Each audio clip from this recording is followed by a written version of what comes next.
There are several lawsuits that are underway. Most of them are targeting OpenAI's ChatGPT and the GPT models, which, by the way, were not invented in November 2022. They've been in production for 5, 6 years before then.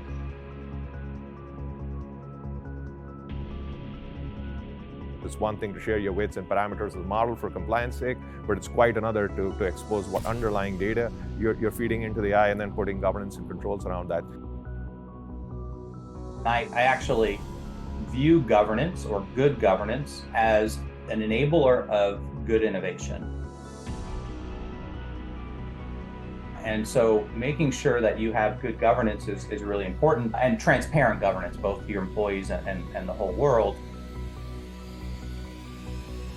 The likely person that's going to own AI governance is the same person that owns data governance.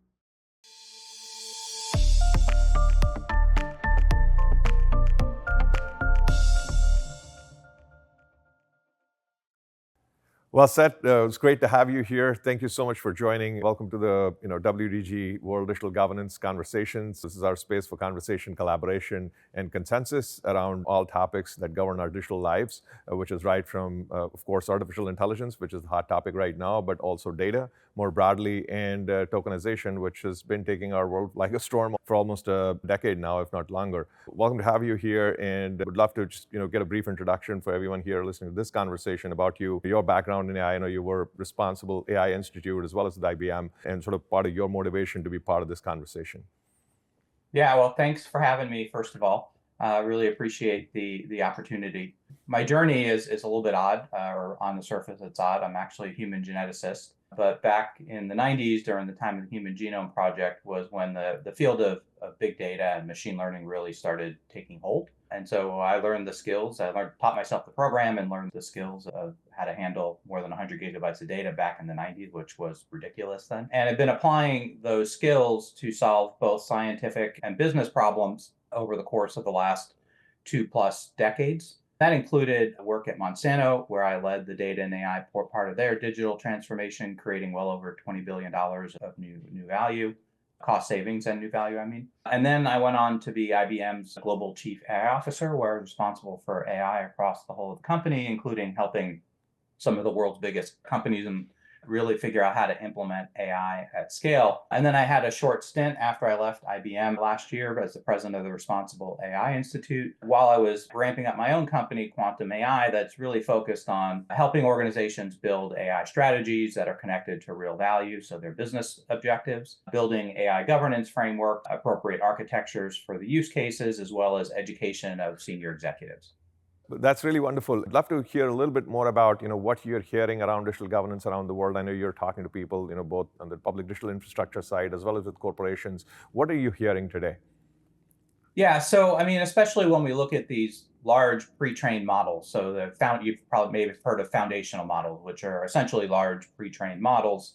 When we look at these types of models and how they're trained, it really butts up against the world of data governance and data regulation, particularly. So if you look at regulations like GDPR in Europe, so the General Data Protection Regulation, as well as the CCPA, which is the California Consumer Protection Regulation, those have strict requirements about how you have to get consent for using the data of humans.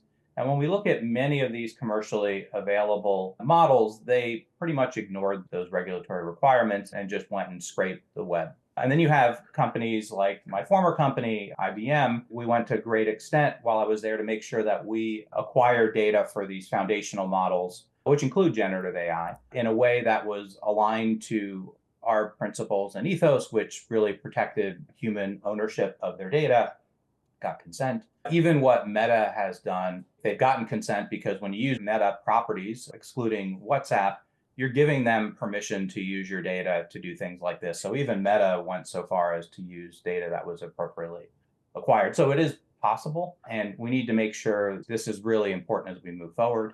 And then you have regulations like the EU AI Act, which is getting ready to go back to the EU Parliament for final ratification. This has requirements around protecting, first of all, they have specific AI uses of AI that are banned. Then they have what are called high risk or high impact use cases. And these are use cases that impact the health, wealth, or livelihood or sovereignty of a human.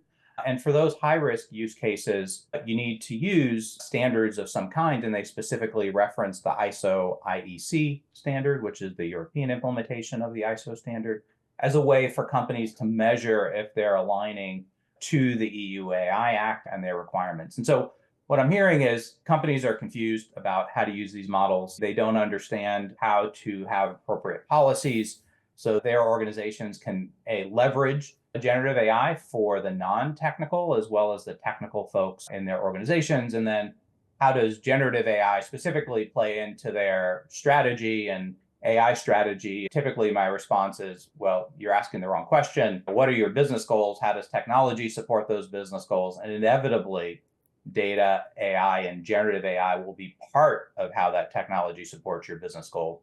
But you shouldn't start with the hammer. You should start with the nails.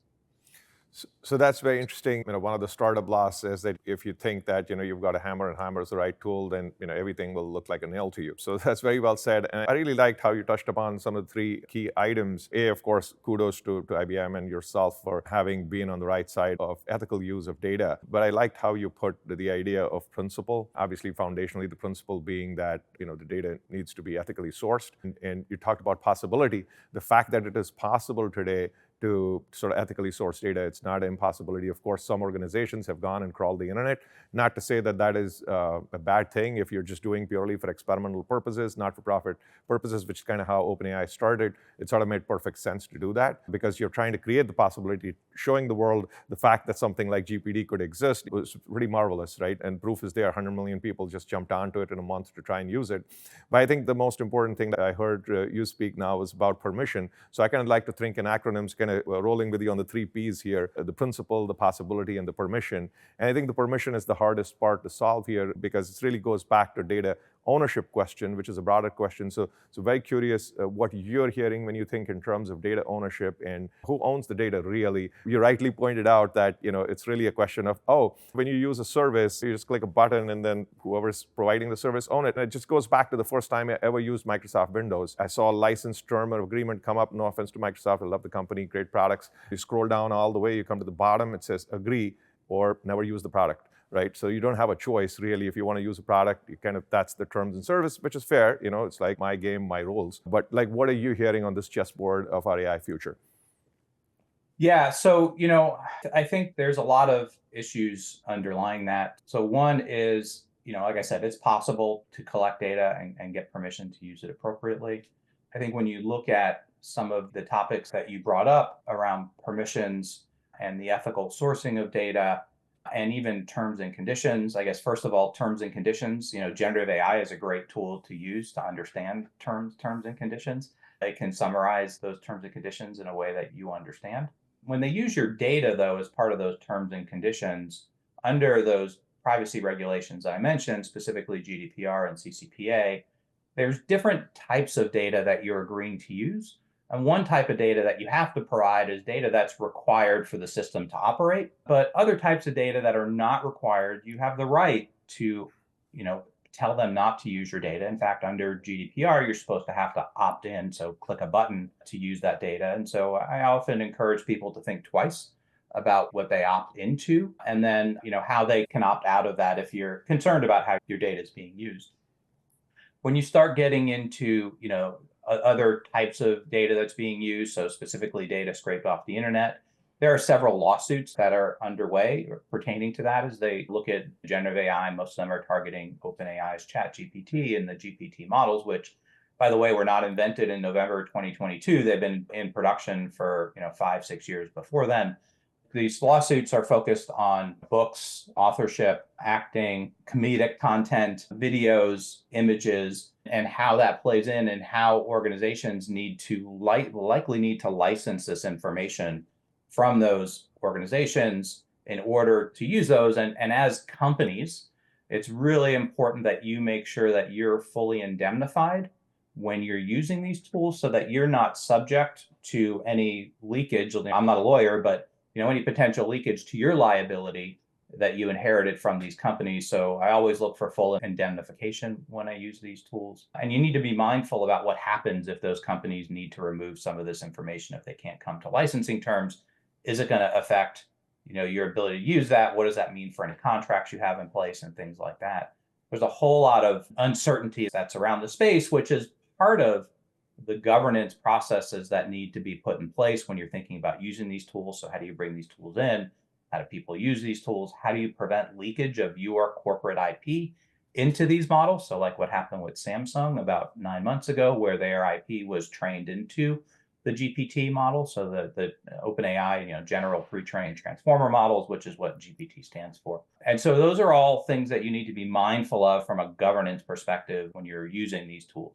That's wonderful. I think you touched upon a very important point here, indemnification. Obviously, we've all heard the news that Microsoft's trying to take tools like OpenAI bundled with their products over to enterprise customers. So Microsoft obviously wants enterprise customers to be comfortable in offering indemnity. That's a great thing. Most large corporations, when they engage with vendors, they look for that indemnity anyway. So that's right and responsible thing to do, certainly on part of Microsoft. I think one of the questions that comes is, what about millions of other businesses that are potentially just using GPT or any of those tools directly from OpenAI? Are you aware if there's any sort of indemnification for those organizations, or all those businesses using OpenAI tools and GPT tools are sort of at risk? Because obviously Microsoft, I would assume, is not covering those businesses or even an individual's direct use, which could lead to irreparable harm even in some cases. Yeah, so I believe if you're not using the licensed version from Microsoft in the case of, ChatGPT and their copilots, if you're not using it through them, I don't believe you're fully indemnified. Certain as a consumer, you're not indemnified. But it gets even more complicated when you look at some of the open source models. So there's dozens of open source transformer, foundational models, specifically around large language that, you're not indemnified when you're using them, and so you need to be really careful about how you use those models. I believe the Llama is indemnified, as is Falcon, which is Falcon's out of the UAE. Those are both open source models that are varying degrees of open source. So Llama is not really open source because they don't give you visibility into the data, whereas the Falcon model is truly open source because they give you visibility into the data and there is no license restriction. Llama has a license restriction where if you make a certain amount of money, you do have to pay Meta. Open source, you need to look at the license, examine it quick, have your legal team examine it and make sure that you have an appropriate level of indemnification for what you're going to be doing. And then when you start using tools from startups, that's another place where you need to look at and examine indemnification, because oftentimes the startups don't want to have that responsibility for obvious reasons. They have very limited resources, to make sure that they're doing everything to protect themselves and you, and B, should something happen, it would potentially shut them down. Sure, no, certainly I would like to prod here because people would certainly want to know, Seth, you were running the Responsible AI Institute. What prompted you to sort of step forward or ahead from that journey and go and do what you're doing right now? Because nothing more important than making AI more responsible. So what is this part of your journey now, and what prompted the move? Yeah, so when I joined Responsible AI Institute, it was always meant to be short term, really focused on helping them to create a message that was scalable and attractive to businesses. It is a membership based organization. And the messaging was really focused on certifications, which were not possible at the time because there was no configured assessment against an ISO standard, which means that there's an approved standard, configuration or components of these ISO standards or implementations of these ISO standards and an auditor. Neither existed. Plus, that limits you only to financial services or human resources where they're building these conformity assessments. And so my job was to come in and help them really expand the potential for the existing products that they had, which were these assessments against ISO standards. So once that was done, I wanted to go back and focus on my company and really be able to help organizations incorporate some of that work that we did at the Responsible AI Institute in terms of AI governance that requires, good AI governance requires measurement against industry standards as a measurement system. So for instance, oil and gas, most of those companies or energy companies, most of those view AI safety as part of its broader safety mission. So they have a whole lot of policies that already exist around AI safety and responsible AI, but they didn't have a way to measure it. So these conformity assessments, such as the ones that Responsible AI Institute built, as well as others, are a way for you to measure, are you aligning to requirements, whether they're internal regulations, right? So internal policies, or external policies. And external policies would be, the EU AI Act, some of the data acts. I talked about some of the other AI regulations that are either in various degrees of in flight. And by the way, in the US, it gets very complicated because there is no federal regulation outside of the federal government around AI use, and there's likely not to be. It will likely be 50 different regulations, one for each state. And so that gets very confusing and often, then results in large enterprises, at least, or most organizations actually conforming to the highest bar, which is going to be the EU AI Act. So that's wonderful. Thank you so much for touching upon these points, because as we've been having conversations here at the World Digital Governance Forum, WDG, one of the key questions has been the funding model, and I like how you mentioned about the Responsible AI Institute, how their funding model was based on membership and some mechanism of providing certification, some value back to the members. So of course, member-driven organization that doesn't have over influence from any one organization, corporate or government, sort of just makes perfect sense for a funding model for something that's for the greater good of humanity. But the larger question then is, what's the value you provide back to the members? And certification, that's an order of value, and of course I'm sure there's additional fees for services like that. And to your point, I think one of the challenges is if the regulation in 50 or 190 or however many countries that are part of this effort globally, leveraging AI is different, then yes, of course you can have a great membership-led nonprofit organization trying to make AI responsible, make a lot of money in the process, of course in a nonprofit sense. Largely the challenge would still be over-solutioning or making the world more complex. So what are some of your thoughts on how can we make this compliance more simple and easy? Because at the end of the day, it goes back again to the same question on foundational principles. What are some of your key takeaways, if there was one or two key takeaways, on how would we make a framework, if you will, for the lack of a better term, where there's not 200 different pieces of regulation? Of course, the EU AI Act has already kind of laid ground there, and I appreciate you mentioning the UAE and Falcon and the responsible use of data, especially the point that you mentioned about how underlying data that is being fed to the AI is being transparently shared. So of course, it's one thing to share your weights and parameters of the model for compliance sake, but it's quite another to expose what underlying data you're feeding into the AI and then putting governance and controls around that. So I'd like to dig into that a little bit just to understand how you're thinking about it. How do we sort of rationalize? And of course, maybe if you want to touch further on the funding model as well. Yeah, so I mean, that's what you just described is why I started Qantum AI, is to help organizations do that. And I actually view governance or good governance as an enabler of good innovation. And so making sure that you have good governance is really important, and transparent governance, both to your employees and the whole world. So, what is your corporate ethos? What are the guardrails that you put in place? So what's inbound, what's out of bounds? And when you have those, well-defined and well-communicated guardrails in a way that you can understand, not like terms and conditions, like you mentioned, it enables your organization to know where they can innovate. And so it actually focuses innovation on things that are important to you as an organization, that are aligned with your corporate ethos, and that really accelerate the development of differentiating capabilities for your organization, whether you're, a nonprofit, a government, or a private for-profit entity. I think when you look at it that way, that enables you to develop governance principles and policies that, clearly define what those guardrails are, clearly defined an escalation framework, empowered by the board so that they have teeth, because you want your governing body or the part of your organization that's building these policies to not get overruled. Right? As soon as they get overruled, it undermines their authority, and people think they can just ignore it or go to the CEO and get their way. When you go to the CEO, she should be pointing back at the board and say, you need to ask them what they said and abide by that. And so I think that's really important. As regards to funding for these efforts, there's two parts to the funding. So one is the governance structure. So how are you going to fund that governance structure? Are you going to stand up a net new organization? That requires some funding.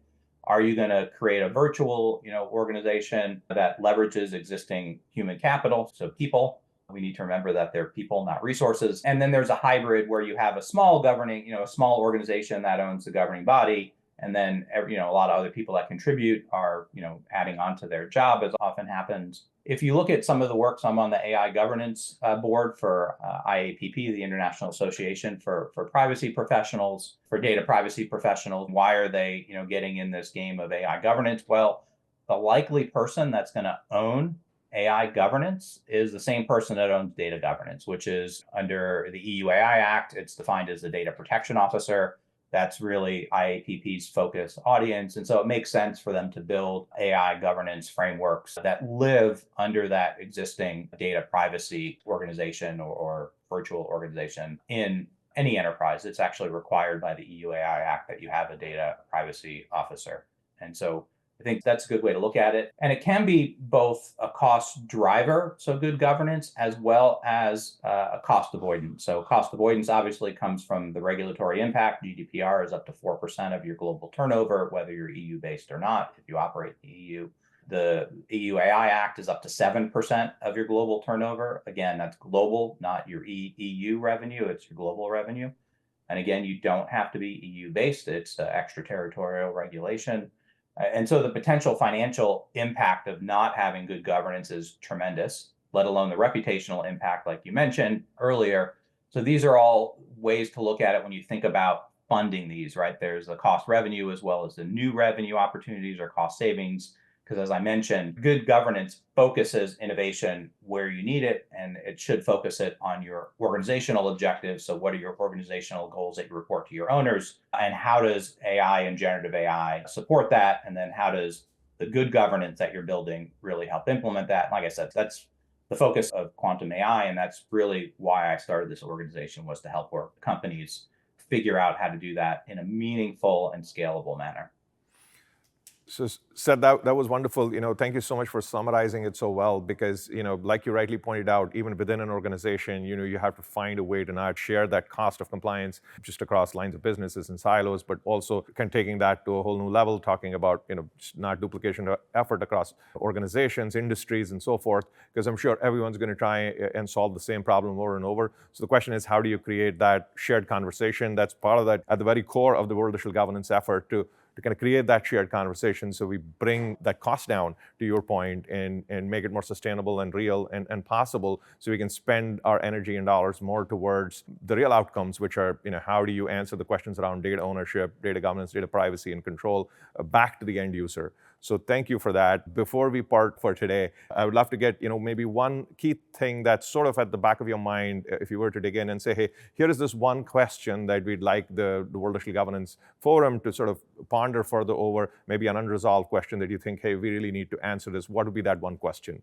for everyone? Yeah, I think the question is, do you have the organizational capacity to really implement these technologies? And what do I mean by that? I mean, have you invested in the humans to build and govern this technology in a meaningful and deliberate manner?